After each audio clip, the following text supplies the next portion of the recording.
let's go for a new sum. Again here, so we are going to find something similar to the last one. जो capital adjustment की बात थी वो भी यहाँ पे आएगी, कुछ उससे मिलती जुलती, पर यहाँ पे उससे साथ रिलेटेड कोई एग्जैक्टली स्मॉल सम नहीं दिया गया है, तो हमें डायरेक्टली बिग सम पर ही जाना पड़ेगा. ठीक है. So LM and other partners of a firm, and they share their profits and loss, the ratio of 40%, 30%, and 30% respectively. The balance sheet of the firm is on 31st March 16 was as under. यहाँ पे हमें उसकी balance sheet दी गई है. Creditor, investment, fluctuation reserve, bad reserve जो कि यहाँ पे है, capital accounts and cash, stock, data, investment, building, and advertisement campaign over here, which is going to be debited to partners capital account as its unrealistic asset, fictitious asset. ठीक है, चलिए आगे चलते हैं और सारी चीजें. M retires on 1st April 16. Terms of the retirement were as under. M's share is to be distributed between L and N in the ratio of 3:2. So this is a sacrifice in a gain ratio. For him it's a sacrifice, but for this too it's a gain. ये gain ratio आपको दिया गया है. ठीक है, तो उसी gain ratio में उसका goodwill भी डिवाइड हो जाएगा. So it's easy to find goodwill for this, but you have to find a new ratio. ये process आपको करनी पड़ेगी. The bad debt of 8,000 is to be written off, and provision for bad debt is to be kept at 10%, and provision for discount reserve is to be kept at 5%. ये सारी चीजें आ जाएगी. देख लेते हैं. Market value of the investment is 50. See, यहाँ पे हमें इन्वेस्टमेंट की मार्केट वैल्यू दी गई है, तो इन्वेस्टमेंट फ्लक्चुएशन रिजर्व भी है, उसके सामने हमको उसे एडजस्ट करके देखना है कि वो कितना होगा. ठीक है. Then market value of the building is given, which is this, and write off 1560 from the furniture. So कुछ depreciation की तरीके से हम उसको देख लेंगे.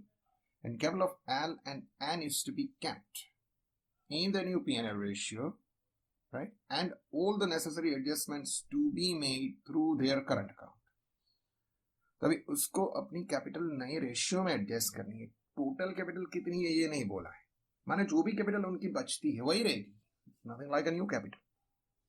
ऐसा नहीं है कि नई कैपिटल जो है पुरानी वाली होगी, 4 लाख होगी, 5 लाख होगी. कोई हमें एग्जैक्टली फिगर नहीं दी गया है कि इतनी अमाउंट आपको रखनी है. वो जो भी आती है उनकी कैपिटल, उसका टोटल बनाओ और उसको उनके नए रेशियो में डिवाइड कर दो. ठीक है.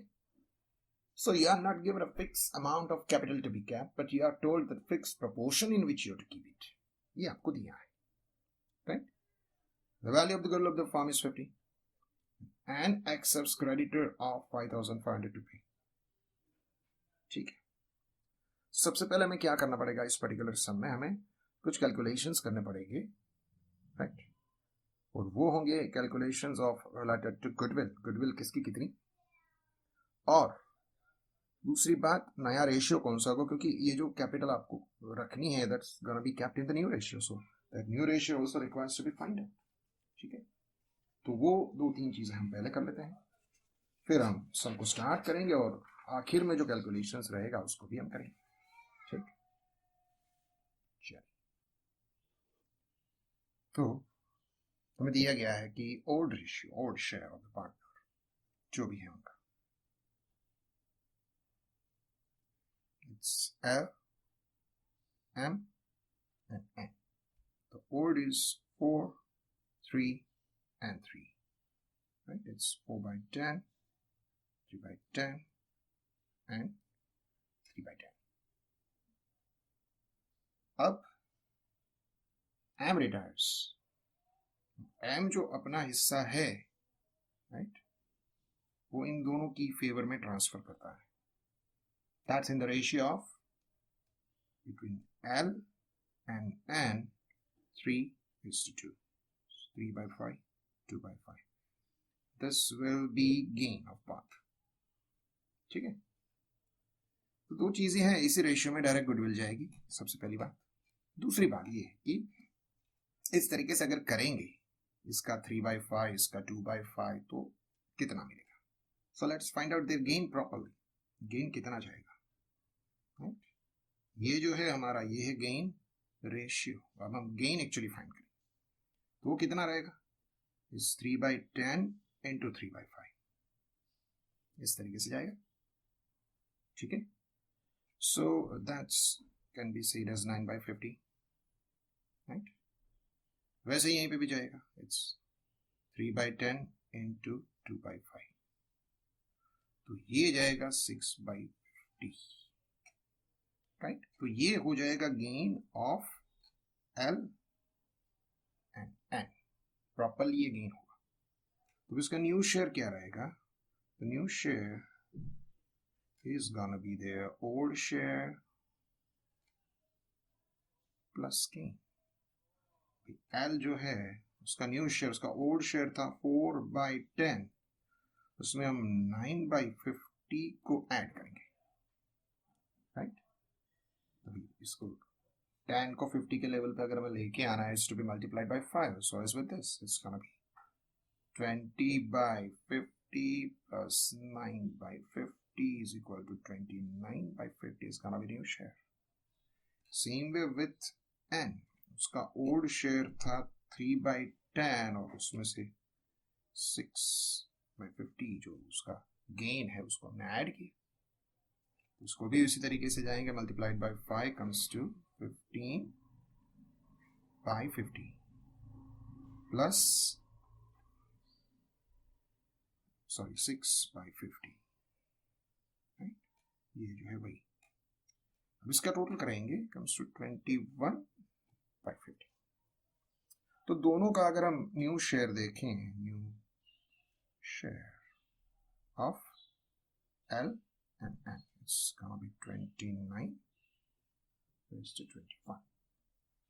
तो जो नई कैपिटल के एडजस्टमेंट की बात आएगी वो इसी रेशियो में आएगी. तो दूसरी बात, गुडविल इसकी कितनी, right. So goodwill of the firm is valued at 50, ठीक है. So first of all the retiring partners share जो उसको देना है. So M's share in goodwill, M's share in goodwill वो कितना जाएगा? So goodwill of the firm is 50 into share of M which is 3/10, तो वो हो जाएगा 15,000. और ये जो 15,000 है इन दोनों के बीच में डिवाइड हो जाएंगे in the ratio 3:2. It's gonna be divided in the gain ratio, ठीक है, between L and N.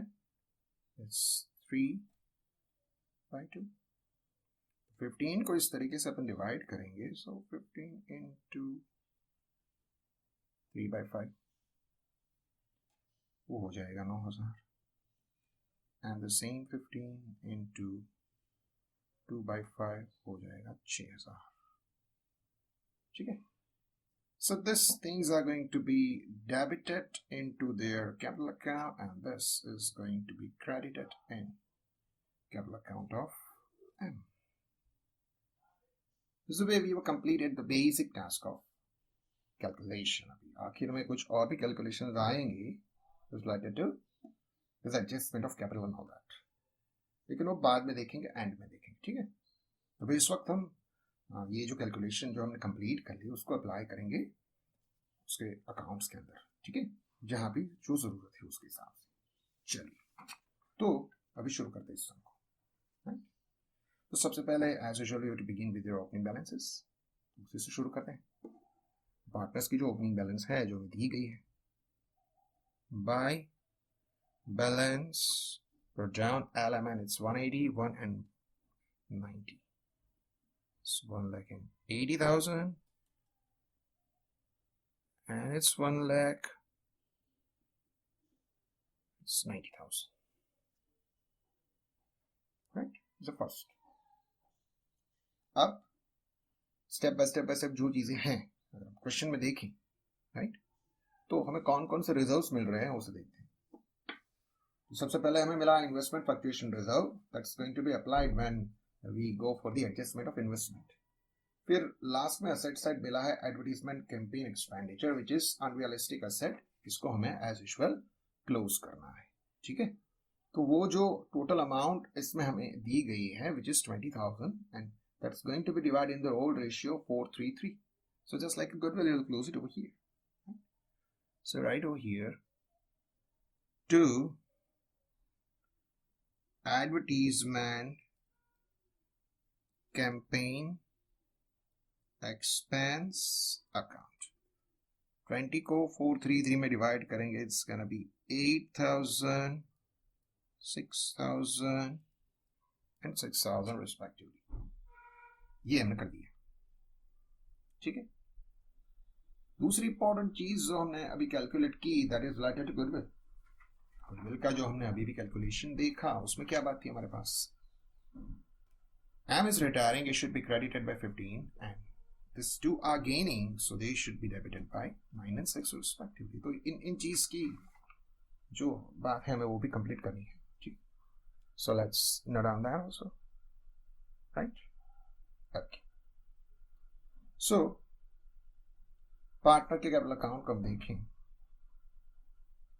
तो गुडविल का जो इफेक्ट है, एम के अकाउंट में 9 and 6 टोटल 15 जाएगा और एल और एन डेबिट हो जाएंगे। तो एल और एन के कैपिटल अकाउंट में पहले हम डेबिट कर लेते हैं। एल का होगा 9,000 और एन जो है उसका होगा 6,000। This will be given to whom, the retiring partner M. तो यहां पे हम लिखेंगे to M's capital account for goodwill। अगर ये चीजें M रिसीव करेगा उसके कैपिटल में हम उसको क्रेडिट लिखेंगे, it is it's going to be credited because it's living, so M's capital account is going to be credited by 9,000 and 6,000। 9,000 किससे मिलेगा, L से मिलेगा, तो यहाँ पे हम लिखेंगे by L's कैपिटल अकाउंट, ये मिलेगा उसको एन से, तो यहां पे हम लिखेंगे N's capital account and they both are for goodwill. Goodwill का काम हमने खत्म कर दिया, ठीक। जो कैलकुलेशन हमने किया था वो, चलिए स्टेप बाय स्टेप जो भी एडजस्टमेंट आ रहे हैं सबको ले ये चलते हैं। पहला है M's share is to be distributed between L and N in the ratio of 3:2, तो वो हमने कर लिया। Bad debt of 8,000 is to be written off and provision for bad debt is to be kept at 10% and also discount is, तीनों चीजें आ रही, तो इन तीनों को अभी हमें सबसे पहले करना पड़ेगा। तो डेटर जो हमें दिए गए हैं, ठीक है, उनको देखें। So they are 80,000, so it's gonna be started from the balance sheet। Debtors है हमारे पास 80,000 के। सबसे पहले हमें बोला गया है कि भाई बैड डेट जो है वो 8,000 का रहेगा। So let's write of first of all the bad debt, less bad debt 8,000 सबसे पहले निकाल दिया, फिर बचा कितना 72, राइट। अभी इसको डायरेक्टली हम यहाँ पे रिवॉल्यूशन में नहीं लेंगे, बस वेट, क्योंकि हमारे पास बैड डेट रिजर्व भी है। तो लिखे the question you will find bad debt reserve. तो सारे लॉसेस को रिकवर करने के लिए बैड डेट रिजर्व है, और बैड डेट रिजर्व से जितना ज्यादा जाएगा उतना ही हम रिवॉल्यूशन में डेबिट कर पाएंगे, ठीक है। तो पहले सारे लॉसेस प्रोविजंस को देख लेते हैं। अब बोला है कि bad debt reserve that is to be kept at 10%। तो ये जो अमाउंट है उसका हमें 10% निकालना है, that is gonna B BDR। 10% of this 7,200 निकाल देते हैं इसमें से। इसको निकालते हैं तो आता है 64,800। तीसरी बात आगे चल के बोली है कि discount is to be kept at 5%। इसका 5% हमको करना है, that's gonna be discount reserve 5%। So it's 3,240 ये जाएगा। इनको निकाल देंगे इसमें से, सारी चीज सब्ट्रैक्ट होती। So 61,560 ये आउट होना जाएगा। तो ये हमने एडजस्टमेंट बैलेंस शीट से इसलिए शुरू किया कि वहां से हमें अमाउंट मिलेगी, हाउ मच। 8,000 तो दिया है, चलिए, लेकिन ये 10% 5% किसके होंगे। तो उसके लिए whenever you find the adjustment related to data like this, ना, you need to go for the balance sheet first, वहीं से आपको उसको शुरू करना है। अब इसके अमाउंट को हम देखें तो 8,000 प्लस 715 एंड 3 18 और 18 के आसपास की कुछ अमाउंट है अप्रॉक्सीमेटली। अभी क्वेश्चन को देखें। क्वेश्चन में लायबिलिटी साइड आपको बैड डेट रिजर्व दिया गया है 10,000। मतलब ये है कि हमारे पास 10,000 है इन सारी चीजों को एडजस्ट करने के लिए, और ये अमाउंट जो है वो 10,000 से ज्यादा हो रही है। तो 10,000 से जितना भी ज्यादा होगा उतना हम रिवैल्यूएशन में उसको डेबिट करेंगे। ठीक है, जो भी है, राइट। तो ये जो बैड डेट रिजर्व है, राइट, ये दोनों चीजें bad debt and bad debt reserve या नया बैड डेट रिजर्व, तो उनको हम लिखेंगे। ठीक है, कुछ इस तरीके से। चलिए, अब जो भी होगा बैड डेट रिजर्व के अकाउंट में ही जाएगा, राइट। रिवैल्यूएशन में डेबिट हम यहाँ पे लिखते हैं टू बैड डेट रिजर्व, लेकिन वो कितना जाएगा? तो हमारे पास जो अवेलेबल है वो 10,000 है, और हमें जो राइट ऑफ करने हो 8,000 प्लस 7,200 है। ठीक है, तो हम कुछ इस तरीके से कर सकते हैं कि 8,000 प्लस 7,200, ये दोनों का अगर हम टोटल करेंगे कम्स टू 15,200, इतना जो कि हमें रखना है। और इसके लिए हमारे पास ओल्ड बैड डेट रिजर्व का बैलेंस पड़ा है, वो है 10,000 का। ठीक है, उसको हम इसमें से निकाल देते हैं। बाकी का जो बचता है वो हमारा एक्चुअली करंट ईयर का एक्सपेंस आएगा 5,200। तो हमने क्या किया, जो हमारी जरूरत है उसको पहले लिख लिया, और उसके लिए हमारे पास जो अवेलेबल था उसको उसमें से सब्ट्रैक्ट कर लिया कि भाई हमारी इस साल की रिक्वायरमेंट 15,200 है, लेकिन पिछले साल का हमारे पास 10,000 ऑलरेडी पड़ा है, बाकी का जो है वो रिवैल्यूएशन में हम डेबिट करेंगे। इस तरीके से मैं काम किया। ठीक है, और डिस्काउंट रिजर्व तो नई बात है, हमारे पास डिस्काउंट की कुछ बात ही नहीं थी, तो उसको पूरा का पूरा ऐसे ही हम we are creating a new reserve, right. So discount reserve on raters will be debited.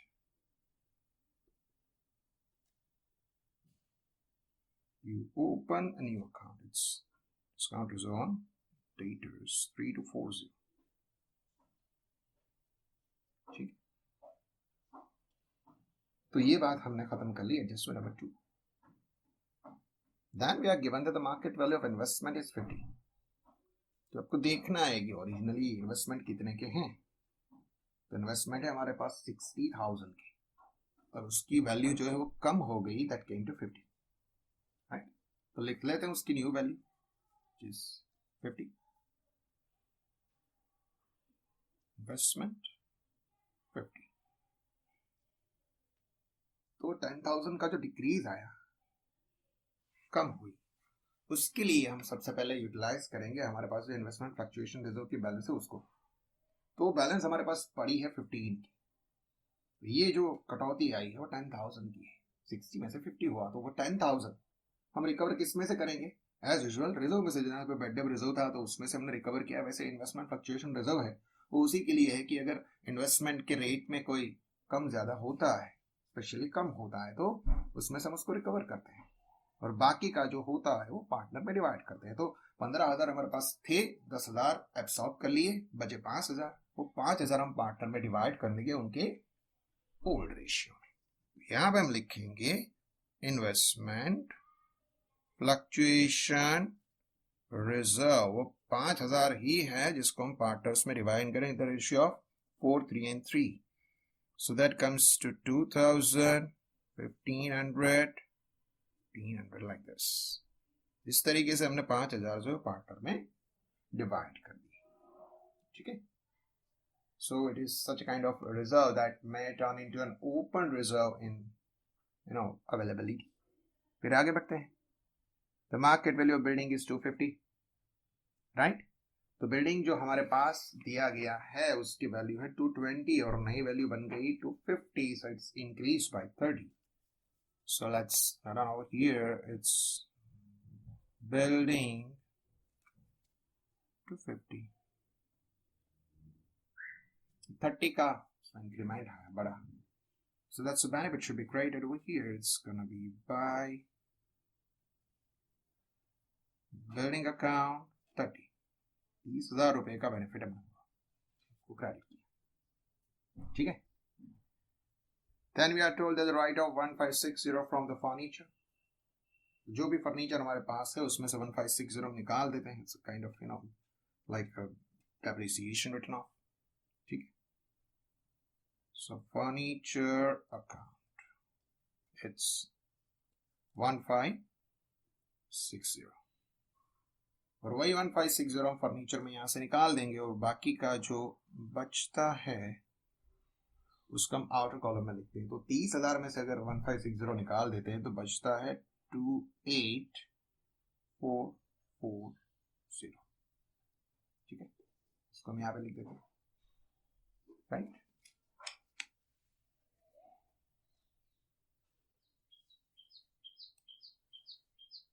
तो अभी फर्नीचर की एंट्री हमने कर दी.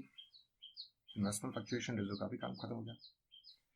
Now the capital of L and N is to be kept in the new profit and loss sharing ratio and all necessary adjustments to be made through their current account. तो देख लेंगे. Value of goodwill of the firm is 50. सबसे पहले हमने खत्म कर दिया goodwill का काम ही. फिर N accepts creditor of 5,500 to pay. मतलब इतने क्रेडिटर कम हो रहे हैं and N is the person who gives benefit, right? So N is accepted. ठीक है, तो उसके कैपिटल अकाउंट में वो चीज क्रेडिट जाएगी. Is a giver, credit to giver. कोई पे करता है तो हमको बेनिफिट दे रहा है, right? So the journal entry will be creditor's account debited to N's capital. तो N के कैपिटल में हमको उसे यहाँ पे लिखना है on the credit side, that is by creditors account with amount 5,500. हमारे जो टोटल क्रेडिटर है वो कम हो जाते हैं विद द सेम अमाउंट. तो टोटल क्रेडिटर है 60 के, उसको कम कर देते. 60 में से 5,500 निकाल दें to 54,500. राइट. अभी और कोई एडजस्टमेंट तो हमारे पास बचे नहीं. सारे के सारे एडजस्टमेंट इंक्लूडिंग गुडविल हमने कर दिए. Right. So now it's time to find out the result of revaluation to distribute it among the partners. सबसे पहले रिवैल्यूएशन का रिजल्ट हम फाइंड कर लेते हैं. ठीक है.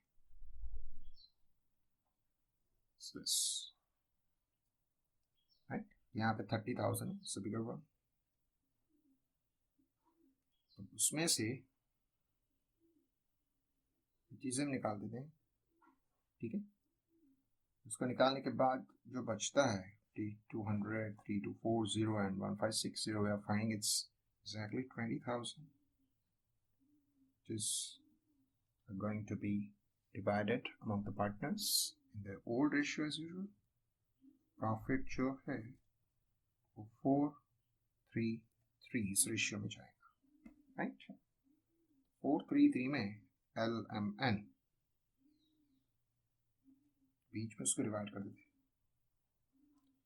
So it comes to 8, 6 and 6 respectively. ये तीनों के बीच में हम डिवाइड करते हैं और पार्टनर के कैपिटल में उसको क्रेडिट भी कर देते हैं. राइट. It's revaluation account. ठीक है. It's 8,000, 6,000 and 6,000 respectively. ये कर दिया. अभी हमें जो रिटायरिंग पार्टनर उसका किस तरीके से सेटलमेंट करना है कुछ बताया ही नहीं. Retiring partner is M. तो उसका जो फंड है naturally it's going to be converted into loan.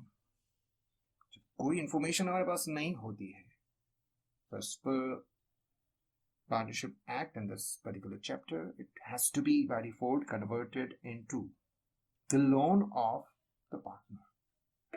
ठीक है. पार्टनर की लोन में उसको हमें कन्वर्ट करना है तो सबसे पहले रिटायरिंग पार्टनर का काम हम तमाम कर देते हैं. Retiring partner is M. उसका रोल हम देखें so 1 lakh and 9 and 6 and all that ये सब करते हैं. So that comes to 1,22,500. 122,500 जो है उसमें से हम ये डेबिट की एक ही आइटम है 6,000, उसको निकालते हैं. सो जो बचता है that is the loan. So it's gonna B 1,16,500. This is nothing but the loan. So will say AIIMS loan account. ये हो गई है नए पार्टनर एम की लोन. उसको यहाँ पे हम लिखेंगे it's AIIMS loan from the liability side. Right. It's 1,16,500. Right. तो अभी हम आगे बढ़ते हैं. आखिरी एडजस्टमेंट की वो that is of adjustment of the capital. Right. Last adjustment है नंबर 6 बीच में गई. Capital of L and N is to be kept in their new profit and loss sharing ratio. All necessary adjustments to be made through their current account. तो अभी हम क्या करेंगे, पहले देखते हैं कि उसकी कैपिटल एक्चुअली कितनी है. राइट. माने हम यहाँ पर तो वो काम नहीं कर सकते, लेकिन उसको as a part of working note हमें दिखाना है. ठीक है. तो यहाँ पे अगर हम देखें तो उसका L जो है उसका डेबिट का टोटल, उसका क्रेडिट का टोटल. डेबिट में से क्रेडिट निकालेंगे तो जो भी मिलता है वो बैलेंस है. सपोज ये एडजस्टमेंट नहीं दिया होता तो इस वक्त हमें जो मिलता था वो क्या हुआ करता था, that is the balance. Suppose ऐसा कोई एडजस्टमेंट नहीं होता तो हम क्या करते थे, एल का टोटल क्रेडिट करते, डेबिट माइनस करते, बैलेंस क्रेडिट फॉरवर्ड. ठीक है. तो उसी बैलेंस को हमें रीएडजस्ट करना है. तो इस वक्त हम वर्किंग नोट में ये देखेंगे कि एल का एक्चुअल कैपिटल इस वक्त कितना है, एन का actual capital in form of balance कितना है. दोनों की बैलेंस हम फाइंड करते हैं in a working note. Fine. So let us do that. Okay. So I'm writing here their closing balances. Right. So the closing balance of L. ठीक है.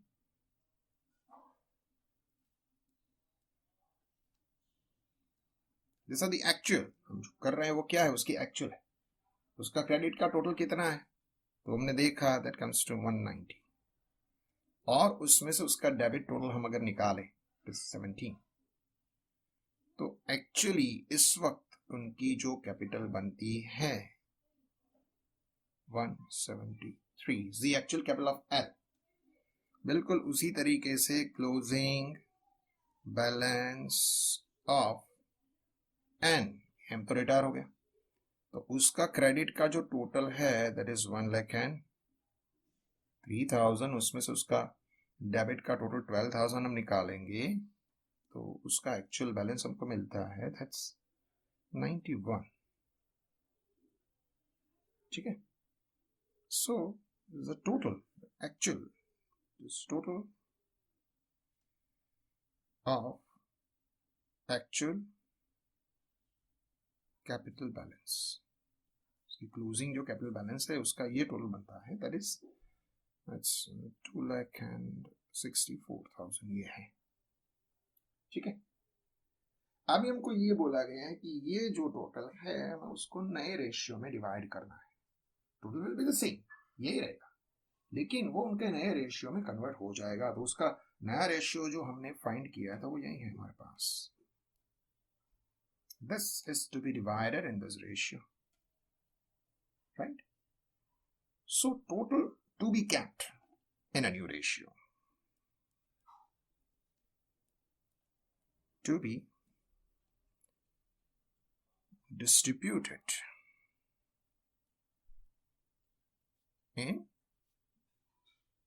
new share, right? तो अभी L जो है उसका नया रेशियो क्या मिला हमें, इट्स 29/50. तो इस 2,64,000 में से L का जो रेशियो हम निकालेंगे इट्स 29/50.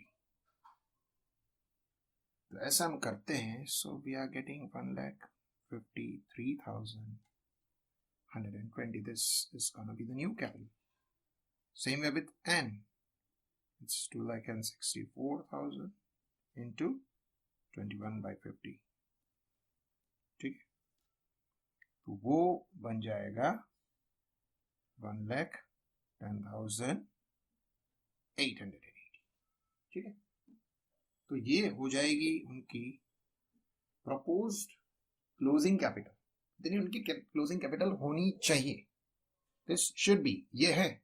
इस वक्त अगर हम बैलेंस निकालेंगे तो ये मिलेगी, लेकिन उनको हमें इसमें कन्वर्ट करना है, और वो जो डिफरेंस आएगा वो करंट अकाउंट में जाएगा, जो भी आता है। सिंपल सा काम है, इसी को लिख देते हैं just as a balance carried forward, और जो डिफरेंस आएगा उसको हम बोल देंगे करंट अकाउंट। जैसे हमने इसके पहले वाले सम में किया था, बिल्कुल वही प्रोसीजर है। जो भी आपको बैलेंस रखनी है उसको पहले आप लिख देते हैं as a balance carried forward, और जो डिफरेंस आता है उसको, पिछले वाले सम में कैश बैंक में लिखा था, यहाँ पे हम कैश बैंक नहीं लिखेंगे बल्कि क्या लिखेंगे, करंट अकाउंट, ठीक है। तो चलिए लिख देते हैं इसी चीज को as a balance carried forward, right? So we're writing over here directly first. It's to balance carried forward. अभी हमने देखा कि L जो है उसकी क्लोजिंग बैलेंस जो प्रपोज्ड है, it's gonna be 1,53,120, ठीक है। इसका तो काम तमाम हो गया। और N जो है उसकी प्रपोज कैपिटल जो है, जो हमें रखनी है, दैट इज 1,10,880। ये जो कैपिटल है सीधी यहाँ पे चली जाएगी, ठीक है। Capitals of L N, it's 1,53,120, 1,10,880, ठीक है। अब इसके अकाउंट में जो भी डिफरेंस आएगा वो करंट अकाउंट होगा, जो भी है, राइट। दिस साइड भी हो, तो चांसेस आर देयर एक का डेबिट जाएगा दूसरे का क्रेडिट जाएगा, क्योंकि एक्चुअल से ये किसी की कम हो रही है, किसी की ज्यादा हो रही है। तो देखते हैं कौन सी साइड पर डिफरेंस आएगा। तो एल का इस वक्त टोटल देखें तो 180 प्लस 10 इज 190, और ये 153 है, उसमें से 17 ऐड करेंगे, so it comes to hardly 170 और समथिंग लाइक दैट। 170 के आसपास का जा रहा है, और ये बड़ा वाला है। So right the bigger on both side, it's 1,90,000, ठीक है। और इस 190 में इंक्लूडिंग बैलेंस सारी चीजें हम निकाल दें, तो डिफरेंस जो आएगा that's gonna B 19,880 will treat current account, ठीक है। इस करंट अकाउंट इस बैलेंसिंग फिगर। अभी देखिए कैपिटल अकाउंट में वो डेबिट जाएगा तो नेचुरली वो करंट अकाउंट में क्रेडिट होगा। अभी अपोजिट, क्रेडिटेड टू इस करंट अकाउंट एज डेबिटेड होगी, और क्रेडिट बैलेंसेस सारी हम लायबिलिटी साइड लिखते हैं। तो यहाँ पे हम लिख देंगे it is else current account, ठीक है। else current account as is debited here should be credited to current, and credit balances are entered on the liability side, right? It's 19,880। इस तरीके से हमने उसका जो डिफरेंस था उसको करंट पे ट्रांसफर कर दिया। बिल्कुल यही प्रोसीजर हम फॉलो करेंगे एन के लिए, and there are chances that it's gonna be difference gonna be on the credit side, right. So यहाँ पे इसका टोटल देखें तो ये क्रेडिट साइड का ये 90 प्लस 7,006 है, सो इट इज अप्रॉक्सीमेटली 1,03,000 इतना दिखता है। तो यहाँ पे देखिए तो ये बैलेंस ही 110 का है, यहाँ पे टोटल 1,03,000 से ज्यादा में नहीं दिख रहा है, और यह तो बैलेंस ही इतनी ज्यादा है, और ऊपर से ये दो। So it's clear that debit is bigger including the balance. इसका टोटल निकालें, दैट कम्स टू 1,22,880। 122,880 में से ये हम निकाल दें तो जो डिफरेंस आएगा it's you can see 19,880, and it's always the same. ये दोनों हमेशा एक ही होंगे। Why? Because you are not changing the total capital. दोनों का टोटल मिला करके ही तो हमने बैलेंस बनाया और उसको हमने रीडिस्ट्रीब्यूट किया है, बस। यहां पे भी वही जाएगा by current account. This is the balancing figure. इस बैलेंसिंग फिगर है तो हमने ब्रैकेट में उसको क्वेश्चन मार्क दिया। अब इस कैपिटल में अगर वो क्रेडिट है तो करंट अकाउंट में डेबिट जाएगा। And debit balances we write here on the asset side. यहाँ पे हम लिखेंगे hence current account. ठीक है, it's 19,880 कुछ ऐसा, right? तो इस तरीके से जो बैलेंसिंग फिगर्स हमारे पास आए उसको हमने करंट अकाउंट में कन्वर्ट कर दिया, क्योंकि हमको बोला गया है कि जो भी डिफरेंस आएगा आपको करंट अकाउंट में उसको एडजस्ट करना है। तो पिछले वाले समय कुछ ऐसी बात थी कि जो भी था वो कैश में लाएंगे, यहाँ पे कुछ और बात है। So we have followed the instruction. तो भी सारी चीजें हमने ट्रांसफर कर दी। अभी देखते हैं एसेट साइड लायबिलिटी साइड अगर कुछ बचा है तो लिख लेते हैं। ठीक है, लायबिलिटी साइड को देखे तो सारी चीजें हमने कवर कर ली, capital, current account, creditor, M's loan जो भी था। असेट साइड देखे तो डेटर की नई वैल्यू हमने लिख ली। स्टॉक जो है उसके बारे में हमें कोई इंफॉर्मेशन नहीं दी गई। Stock is going to be the as it is value, तो स्टॉक को लिख लेते हैं स्टॉक 32, राइट। चलिए, फिर इन्वेस्टमेंट हमने लिख लिया, बिल्डिंग लिख लिए, फर्नीचर लिख लिया, एंड करंट अकाउंट आ गया। कैश के बारे में कोई इंफॉर्मेशन नहीं थी, मतलब कैश जो है वो एज इट इज रहेगा 30, नो चेंज। ठीक है, तो हमने सारी चीजें लिख ली, राइट। चलिए, it's time for the total कर लेते सबका, राइट, फॉर द साइंस। तो लायबिलिटी का हम टोटल करें, so 4,54,880,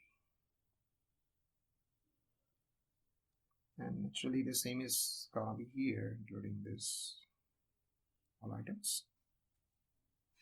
4,54,880। तो कुछ इस तरीके से हमने ये 21 नंबर का सम कंप्लीट किया कि जिसमें कैपिटल का एडजस्टमेंट जो था यूजिंग कैपिटल का, वो कुछ इस तरीके से कि आपकी टोटल कैपिटल जो है वही के वही रहेगी, लेकिन उसको रीडिस्ट्रीब्यूट करना है आपको।